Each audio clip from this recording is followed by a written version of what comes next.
En Estados Unidos hubo una boda.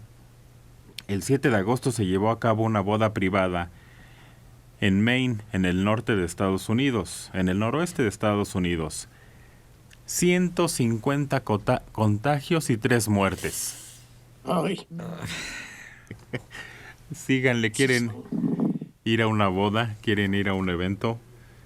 El brote de coronavirus se extendió a una cárcel, la cual se encuentra a 200 millas de donde se celebró la boda, pero encontraron una cadena de gente que llegó hasta allá, que estaba contaminada.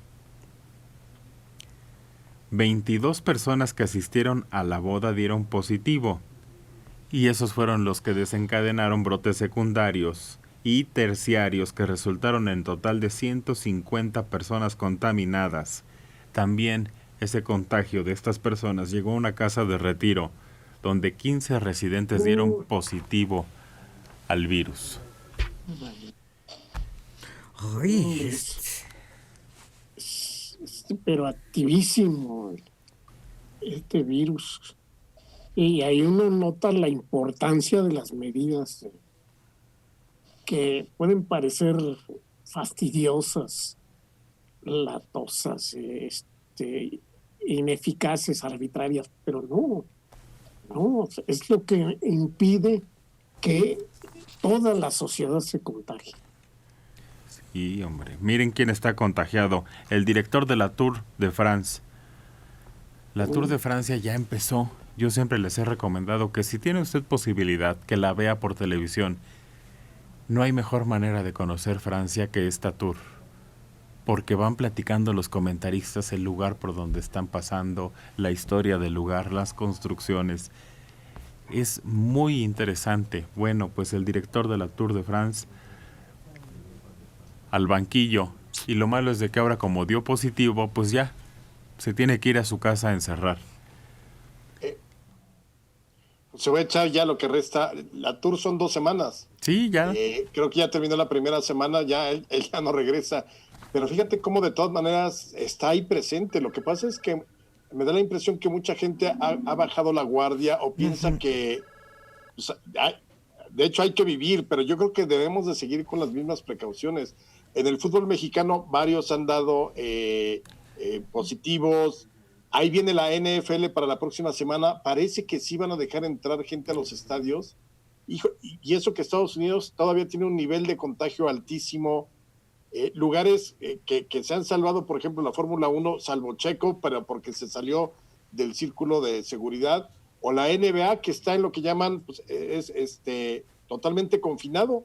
Están jugando las finales los equipos, todos en el mismo lugar, los mismos hoteles de estos lugares en Orlando, me parece que es, creo que incluso de Disney, ¿no? Sí, es una burbuja, le llaman. La burbuja, exactamente.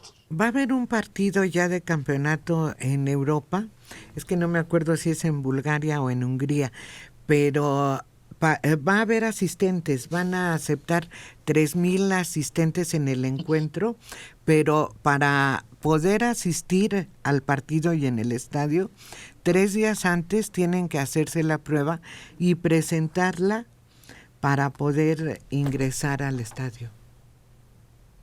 ¿Qué? ¿Con la prueba para estar? No. Y además, ¿qué caso tiene? Alguien de ustedes lo había dicho, si yo me hago la prueba una semana antes, pero un día antes estoy en contacto con alguien. No, aquí se las pidieron 3 días antes. Igual. ¿Es igual? Sí. ¿Verdad, Dora? El riesgo es el mismo. Sí, sales y te contagias. Sales de donde te hicieron la prueba y te puedes contagiar. Liliana. No, y es que además si le agregamos a esto todos esos grupos que se han estado levantando en manifestaciones que no están de acuerdo con portar el cubrebocas y tomar las medidas de sana distancia, pues esto hace que la historia del coronavirus se prolongue mucho más de lo que habíamos pensado. Además de que ya en diferentes sitios, sobre todo en Europa, han regresado a clases, como en España, como en España gradualmente. En España Por todavía ejemplo, no. En España Inglaterra, apenas en van a Alemania, regresar. Sí, pues están ya con eso, ¿no? Que va a implicar otra vez un riesgo muy grande de que esto no se detenga. Sí, en España apenas van para allá. Apenas. Francia regresaron a las escuelas y tuvieron que cerrar escuelas. Sí. Pero Alemania también. Ya cerró otra vez Alemania. las escuelas, Escuelas, sí. Sí, sí, sí. pues es que estamos viviendo una situación, es increíble, terrible, dice Dora. Pero Sí, terrible.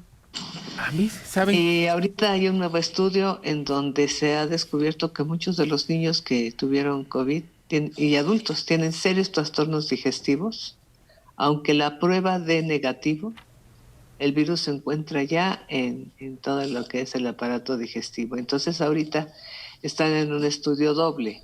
Por un lado, si presentaron COVID y sale negativo, está bien, pero les están haciendo estudios de copro y ahí se ve que está todavía el virus.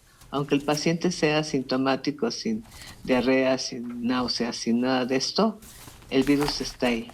Y se está investigando el tipo de desgaste que está haciendo en todo el aparato digestivo. Nos encontramos frente a algo totalmente desconocido. Hay países sumamente adelantados en el área de la investigación, sin embargo, cada vez se va ampliando más y más el rango de los órganos que se ven afectados y la forma en que impacta según el tipo, según la edad, tipo de alimentación, el estilo de vida. Y no tenemos para cuándo se cierre una investigación sólida que dé paso a un medicamento efectivo y consecuentemente, anterior, una vacuna. Ahorita le claro. seguimos, Alejandro, espérame tantito y les digo también lo que a mí me espantó. Francia cierra escuelas por dar positivos. Ahora sí, Alejandro. Sí, fíjate que ahorita que hablaban de los síntomas, lo que originalmente todo el mundo consideró que era una enfermedad de vías respiratorias, ya definitivamente no podría catalogarse como tal, que puede afectar vías respiratorias y que puede derivar en problemas graves con respecto a pulmones y demás, es cierto, pero fíjate que también en las últimas semanas yo he escuchado muchos casos que iniciaron con infecciones de vías urinarias y que evidentemente por empezar así pues nadie imaginaba que pudiera ser COVID. Se hacen las pruebas simplemente por rutina para no descartar porque hay fiebre, etcétera, y resulta que dieron positivas varias, y aquí, o sea, de gente cercana que yo conozco. Esto de la cuestión de el aparato digestivo y las molestias, es cierto, fue un síntoma que se agregó después, el de la diarrea existe, pero a mí me pasó que sí tuve muchas molestias intestinales de la nada, es decir, no era una cosa que como que no venía al caso, porque pues obviamente cuando pierdes el olfato pues dejas de comer mucho más condimentado de todo porque no te sabe nada, pero había un malestar intestinal de varios días que después de terminar ya el tratamiento y todo persiste. Yo sigo pensando que no conocemos, todavía no tienen el cuadro perfecto. Y una más, la semana pasada creo que es en Francia, que en el caso de los hombres un síntoma puede ser la inflamación de los testículos, lo cual eso sí es muy grave y doloroso, me imagino.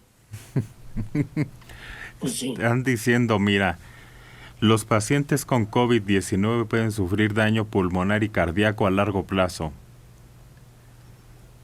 pero tiende a mejorar con el tiempo, según el primer seguimiento a los pacientes. Está una sociedad europea de respiración dando información. Los pacientes regresarán para su evaluación cada 6 semanas después de su alta en el hospital.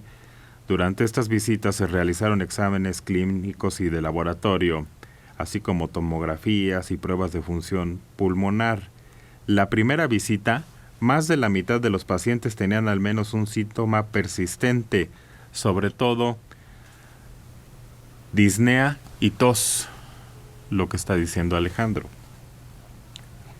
Y las tomografías aún mostraban daño pulmonar en 88% de los pacientes. 12 semanas después del alta los síntomas habían mejorado y el daño pulmonar se redujo 56%. Están esperando para los resultados de las 24 semanas, en donde esperan que haya mejoría. de los pacientes. Sí, los informes de las autopsias en general tienden a evitar las autopsias porque pues es un peligro de contagio para quien las realiza, ¿no? Pero los resultados, por ejemplo, los ya reunidos de todas las que se han hecho, es demoledor. El daño que produce este virus en el tejido de muchos órganos es grave y al parecer es permanente en muchos casos. Entonces, la existencia del virus es mucho más persistente en sus efectos en el cuerpo que el simple etapa de malestar respiratorio. Ay, fíjate que en el caso de los que son asintomáticos, dices, bueno, aparentemente están tranquilos, muchos ni se llegan a enterar que están en esa situación, pero el problema es eso, que en diferentes órganos de su cuerpo se está causando un daño que no lo sienten en el momento, pero que a cierta distancia, en cierto momento, van a tener ya ese daño manifestado de una forma más notable. Y es el problema, ¿no? Que tú aparentemente estás bien, pero resulta que no, que eres asintomático y algo se está dañando en tu cuerpo durante todo este tiempo. Uno más que acaba de dar positivo a este virus. Kylian Mbappé. El ¿Qué es uno? futbolista. ¿Es que? Es Futbolista. un futbolista. Sí, Pero es el más mejores. caro futbolista francés que existe hoy en día. Uy, uy. Sí. Y dio positivo. Y ya por lo pronto lo sacaron de la selección de Francia. Baja para el partido entre Francia y Croacia correspondiente a la segunda jornada de la UEFA. Pues ni hablar, se lo va a perder y además se va a tener que confinar. Pero estas son personas que se supone que tienen muchos cuidados porque valen mucho dinero para sus deportivos. Es que de los futbolistas mexicanos que han padecido COVID y que aparentemente ya están bien, lo que han presentado es una disminución en su capacidad pulmonar. Entonces ellos que tienen que tener una resistencia para correr por todo el campo y todo, les está costando trabajo. Lo curioso no es eso, sino que son muchos, como decía Sí, Alejandro. Para estar protegidos y para tener un trabajo que no les pide que salgan a la calle a vender chicles, sí. son muchos.